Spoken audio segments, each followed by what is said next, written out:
Day 2 of the NFL draft is over. So today we are going to have a look through the impact it's going to have on fantasy football. Are these guys going to help you win your fantasy leagues this year? We're going to be having a look at the day 2 guys, how they compare to the day 1 guys. And at the end, we're also going to have a look at some of the defensive players just to see how your team drafted, all on the fantasy first down.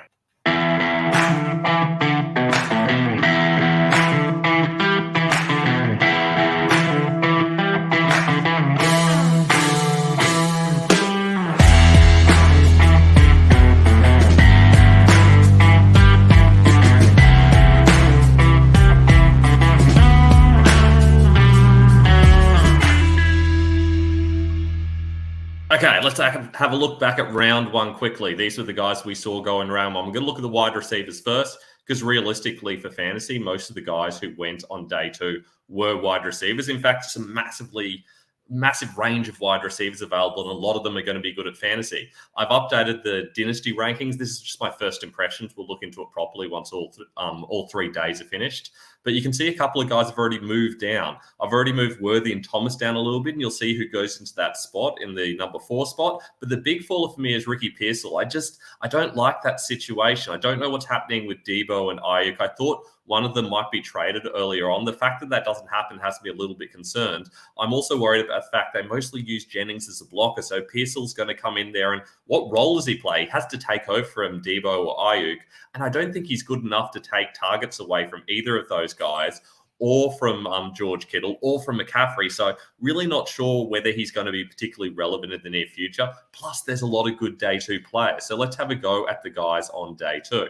So favorite guy for me here is Keon Coleman. I thought he might even go into the first round. The Bills did a fantastic job of dropping back a couple of picks and then managing to still get him. He goes into an offense that's missing Stephon Diggs now. They're going to have to throw the ball a lot. It's really just him and Dalton Kincaid as the main guys there. I do think we're going to see quite a lot of Curtis Samuel as well. I think he's in a good spot. And Khalil Shakir looked okay at times last year as well. So I think their offense is still going to be okay. But for me, Coleman has the opportunity to be the top guy here. I'm not saying he definitely will be, but if you've got the opportunity to be the top guy for Josh Allen, that's a really good situation to be in. So I do like his situation. He's going to go high for me in Dynasty. I'm going to have another think about that and obviously re-rank them before officially releasing some rankings, but he's the real winner from today for me. I think there's not many other teams he could have gone to where he was in that situation. Whoever went to the Bills was always going to be a big winner here. I also really like this situation for Ladd McConkey. He kind of takes over that Keenan Allen role. I expect him to play a lot in the slot. He's not as good as Keenan Allen. Not many people are, but I do think he's got an opportunity to really be good for fantasy here. I think Josh Palmer's probably still the nominal wide receiver 1. I think he's going to be out there on pretty much every play, but I think McConkey could be the guy that ends up getting a lot more targets, and I think that could be really beneficial for him. The problem is that the Chargers offense is shifting into that Harbaugh system. I don't know that that's really going to suit the passing game. I think we're going to see a lot of run game, and they're going to reduce the number of plays and keep things pretty simple. I think it's going to be defense first, have a good O-line, run the ball, and then throw when you need to. So that scares me a little bit. But when you've got Justin Herbert, you are going to throw the ball a reasonable amount, and that's going to help McConkey. I also think this probably helps Johnston a little bit as well. McConkey's not exactly going to be a massive red zone threat, so I feel like Johnston at least has a role to play there now, which he didn't particularly otherwise. The fact they still haven't even drafted a tight end as well, I think is very interesting and is probably going to help Quentin Johnston as well. So he might be a buy low candidate. Jalen Polk, I mean, this is an okay situation. The problem is that the Patriots are very much in a rebuild, and I feel like they're going to have to rebuild for a couple of years now. I don't think that Drake May is going to be ready in the near future. So Polk kind of comes into a situation where they're probably not going to throw the ball a lot, except late in games. You've got to hope that they may be getting some garbage time, but you'd have to think it's a little bit of Jacoby Brissett for a while, and then Drake May trying to get used to things. You still got Kendrick Bourne, who just seems to get a lot of targets regularly. He's not the greatest player, but he manages to find a way. He has these big boom games. And Demario Douglas started to break out the end of last season. So it's a good spot for Polk. I think he could have gone a lot lower than that. I personally don't love the pick by the Patriots. I personally think it would have been nice if they'd just stuck and taken Ladd McConkey, even though he plays a similar role to a couple of guys they've got. I think he's the better player, but I'm fine with Polk here. I think he probably could have gone a little bit later, but they did trade back a few picks, so it's not the end of the world. Don't love Polk for fantasy, but he's okay. He's in a good position. At least he's possibly the number one receiver. And I think that helps. And you don't know how pass heavy that offense could get moving forward as things change, as they move away from Bill Belichick. Having said that, defensive-minded head coach, that doesn't usually scream big offensive throwing game. Now, I was really happy about how the Colts was looking after the first round. I thought, oh, this is fantastic for Michael Pittman. Yesterday, I was talking all about how good this situation is for Pittman, how he's the real winner from round one. Adonai Mitchell was the one guy I really didn't want to see going to the Colts because he is a guy who could come in and take away a lot of targets. He was moved down a lot of teams' draft boards because there were character concerns, because there were issues with how he manages his type 1 diabetes.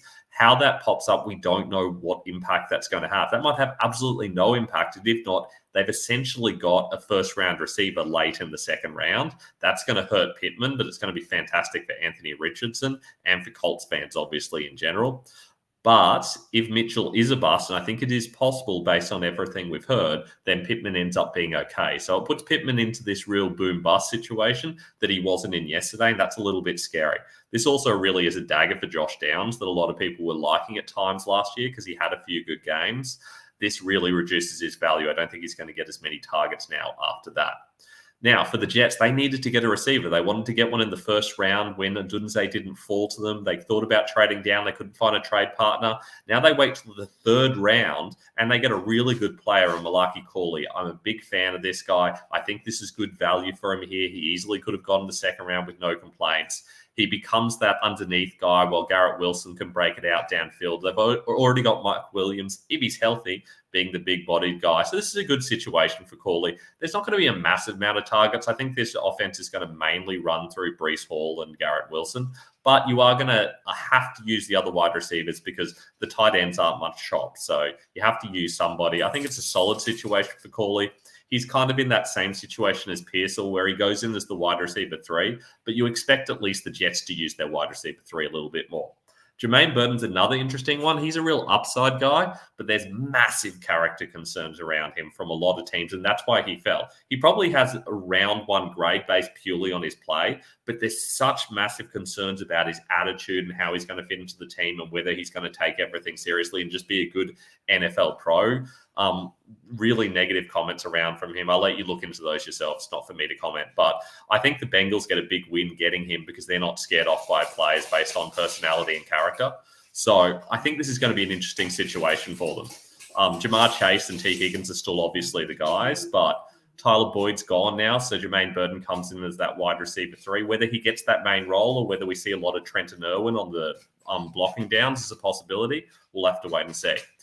Roman Wilson, though, I love this situation for him. He's really fell. I expected him to probably go in the top 50. I think he's a real talented player.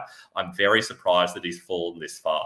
I think Pittsburgh gets a massive bargain here, and we know how good they are at developing young wide receivers. All their best wide receivers come in the mid to late rounds. This is another example here. I think this is going to be the next guy that they take on day 2 and day 3 and make all the other teams look silly. He joins another day 2 guy in George Pickens, who's going to be the main guy now, but Pickens is more of that field stretching guy.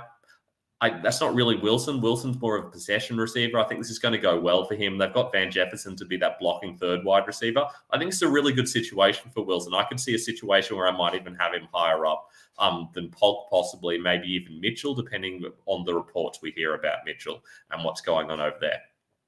The last 2 guys, slightly less exciting. Jalen McMillan's still a solid player. He becomes that third wide receiver, and I think, honestly, it'll only take a year or 2 before he moves up the depth chart. If he develops and becomes the player he can be, he easily could have gone in the second round. I saw him mocked in the second round by guys like Walt who know what they're talking about. So I think this is a good fit for the Bucs. He kind of takes over that Trey Palmer role. Palmer is not a guy I rated personally, and I don't think most people did.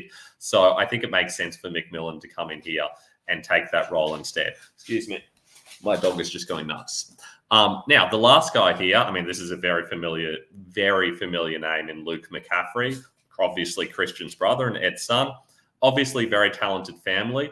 Luke, not at the same standard as a Christian McCaffrey style, but he does have upside. He is talented. He was a quarterback. Now he's moved to wide receiver, hasn't played there for as long as most of the other players here. So obviously there's upside here. He goes into a situation with a rookie quarterback who likes to run a lot, so he's not going to throw the ball a massive amount, and he doesn't really like to fit the ball into tight windows, Jaden Daniels. He's more just going to play really safe with it. So not convinced this is going to be the best situation for McCaffrey. He's already got Terry McLaurin here and Jahan Dotson, who are obviously two talented players. Dotson, a first-round pick, obviously, as well. So he's going to be fitting in well down the depth chart. I'm not really sure that he's going to be able to be anything more than a kind of stash on your bench and dynasty guy and hope. There's so many good wide receivers this year. I think he's probably going to fall even further because there's a couple of day 3 guys that I think could take over from him.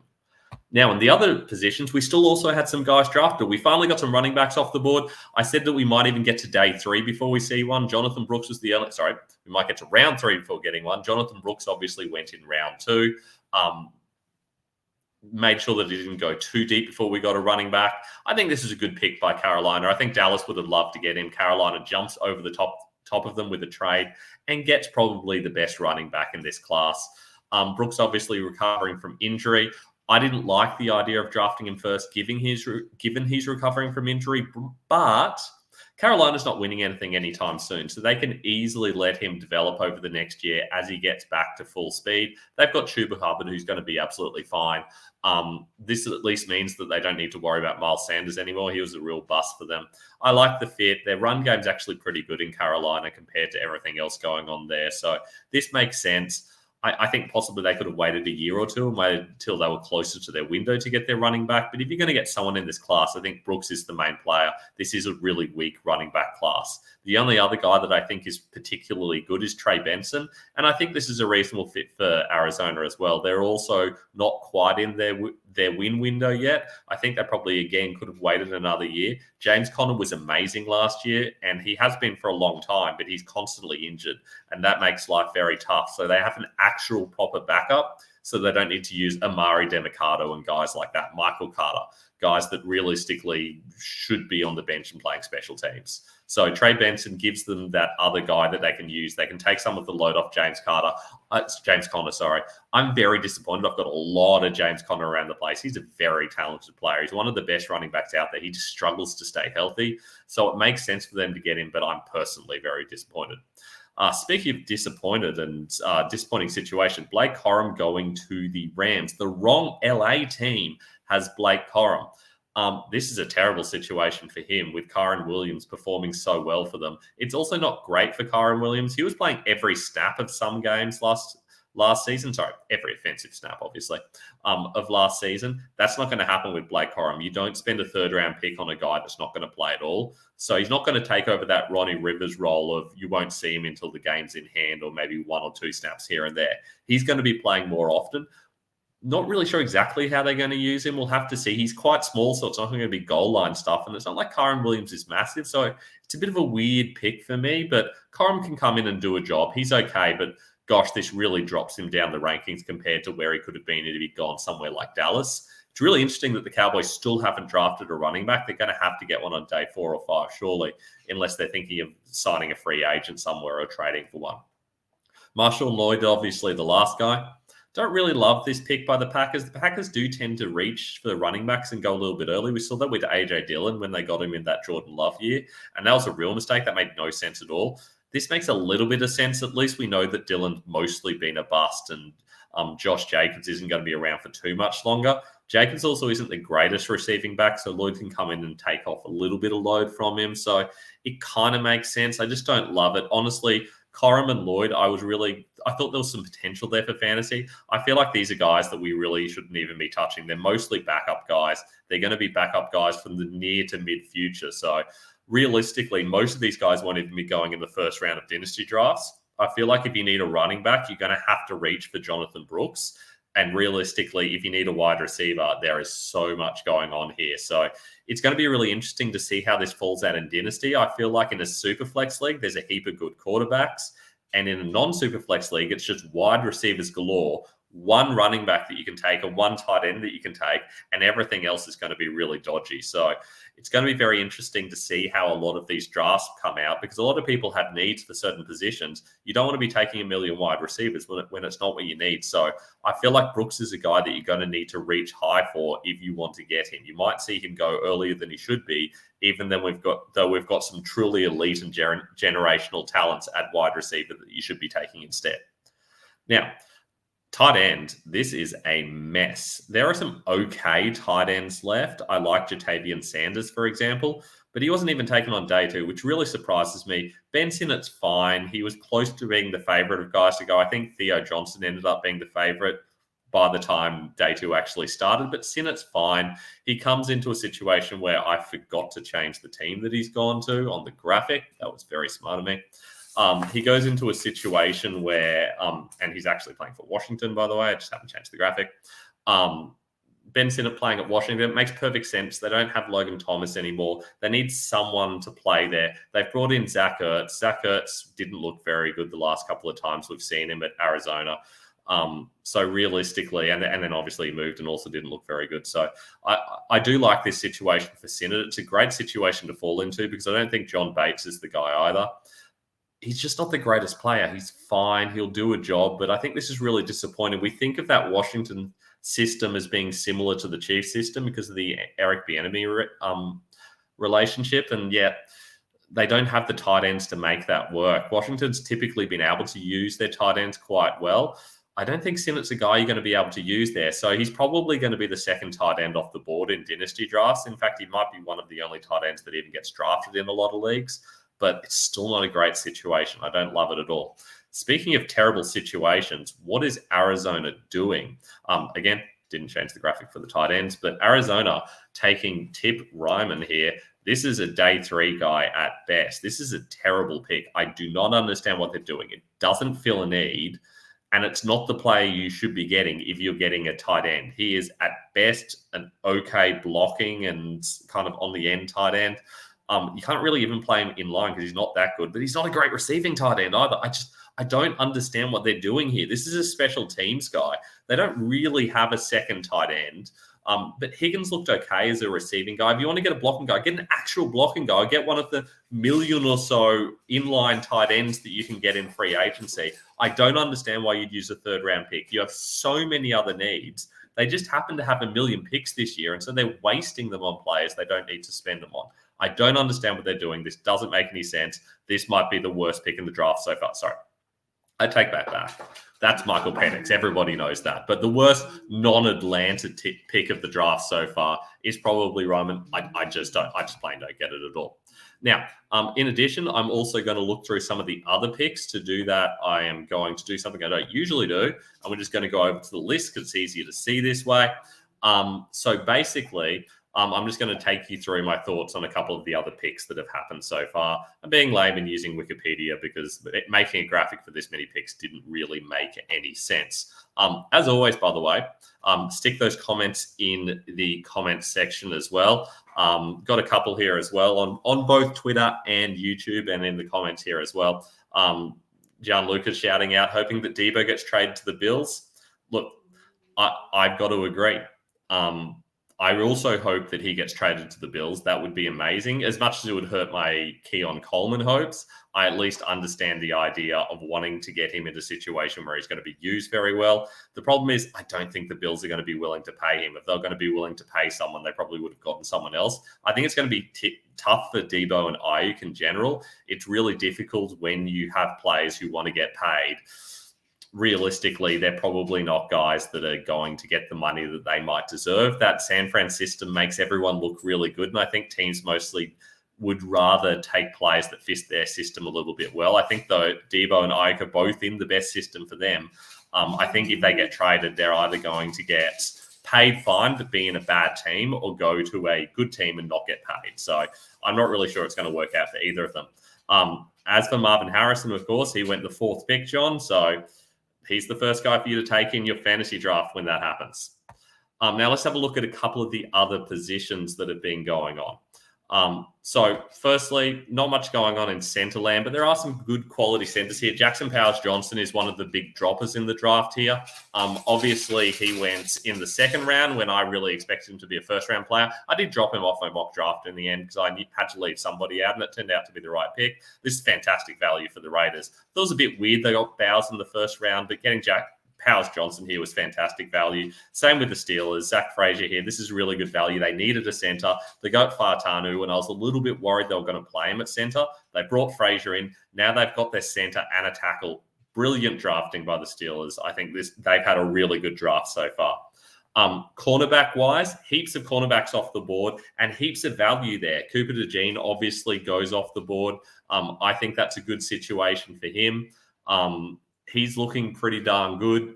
I really think this is going to be a good situation for the Eagles. They needed to shore up their defense, their secondary. Now they've got two guys in. I think that's perfect drafting by the Eagles as well. They've gotten value with both picks. Obviously, they've gotten DeJean here.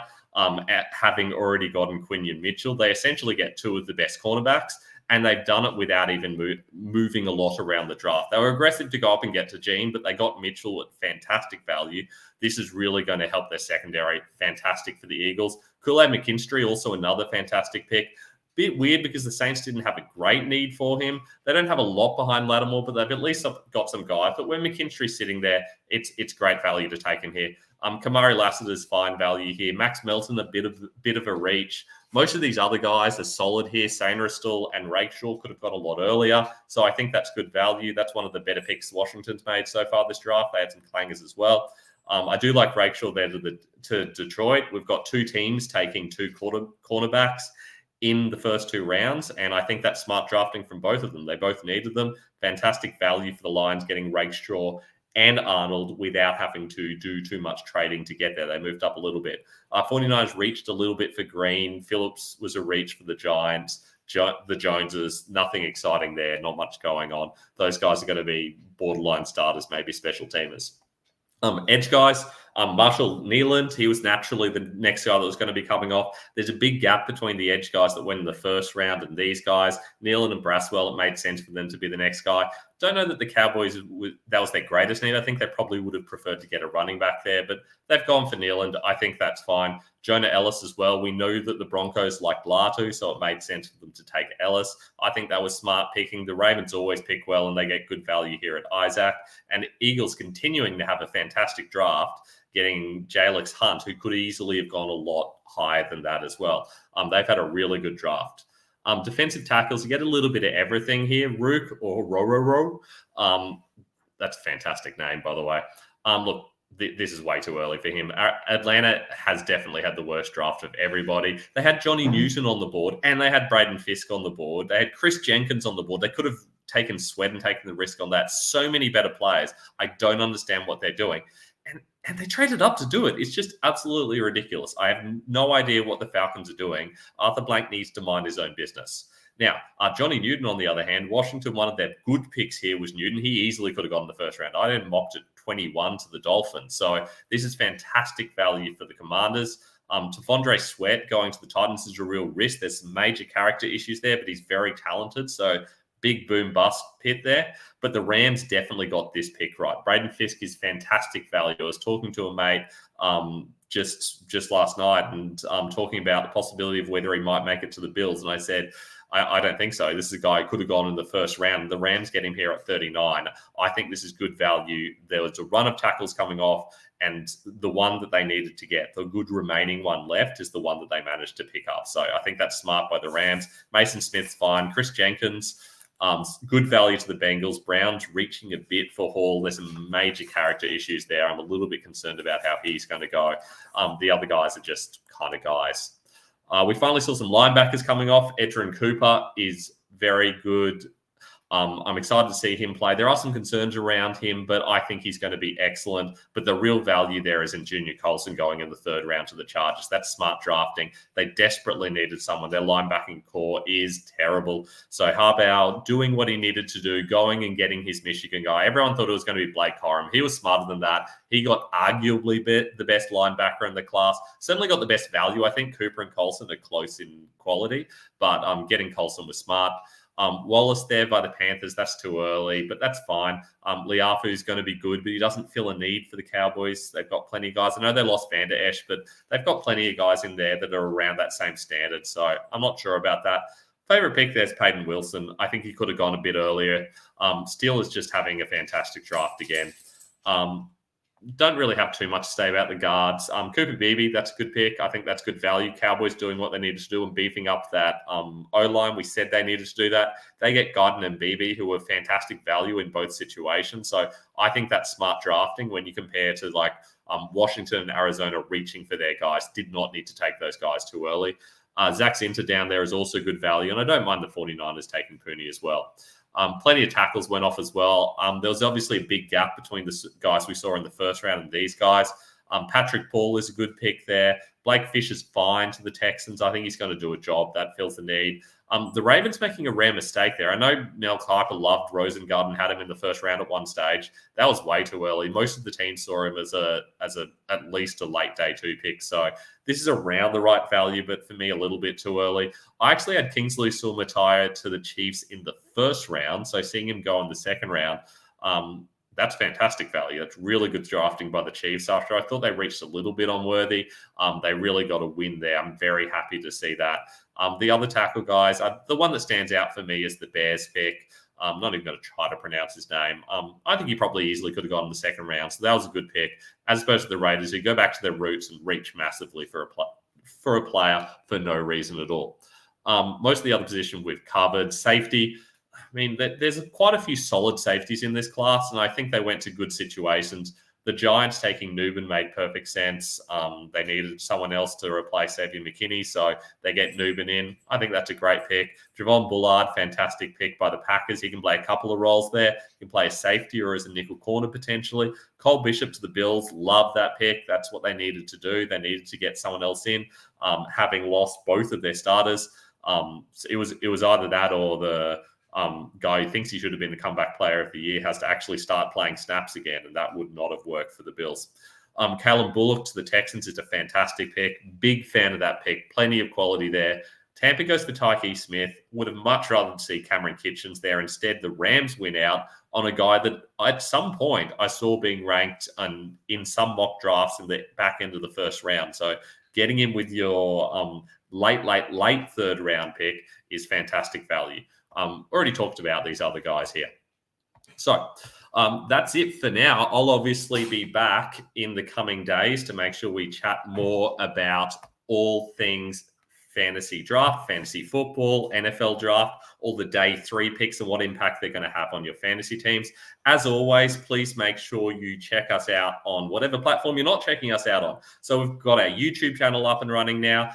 It's at the Fantasy First Down. So go over to YouTube, subscribe, like this video, and watch it again, or some of the other videos that we've got. We've got plenty of fantasy content going up there. I'm trying to go back and get another top 5 finish in the Fantasy Pros accuracy competition for fantasy after already doing it in the draft. I want to go double duty this year.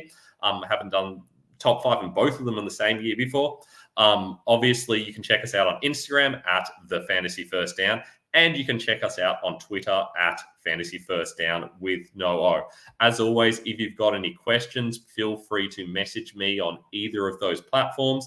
I'm more than happy to answer all of your fantasy questions and help you out with whatever's going on. This NFL draft has been fantastic. I hope you've enjoyed it. I definitely have. I will catch you next time for some more fantasy football talk.